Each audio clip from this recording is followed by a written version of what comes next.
Algorithm වැඩ කරන්නේ කොහොමද?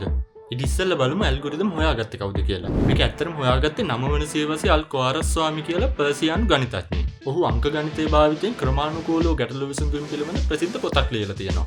ඒකේ නම නම් කියවන්න බෑ. මෙන්න මේ පොතේ තියෙන බීජ ගණිතය සහ ක්‍රමානුකූලව ගණනය කිරීමේ ක්‍රම මගින් තමයි මේ ඇල්ගොරිතම් සිස්ටම් එක හැදිලා තියෙන්නේ. පස්සේ මේ අල්කොආරස් ස්වාමි කියන නම ලතින් භාෂාවට පරිවර්තනය වුණේ ඇල්ගොරිතම් කියලා. නමුත් මේ සංකල්පය හරියටම ආවේ 1800 1900 ගණන් වල චාල්ස් බැබේජ් නිර්මාණය කරපු මෙකැනිකල් කම්පියුටර් එකට ඇල්ගොරිතම් එකක් පළමු වරට ලියු ඇඩා ලව්ලේස් කියන එක්ස්ට්‍රා පොයින්ට් එකක්. මේ ඇඩාව හඳුන්වන්නේ ලෝකයේ පළමු ක්‍රම ලේඛකයෙක්. එහෙම නැත්නම් world first programmer කියලා. right. දැන් බලමු එහෙනම් ඇල්ගොරිතම් වැඩ කරන්නේ කොහොමද කියලා. මේක සරලව ගත්තොත් steps 3ක වැඩක්. input, process and output.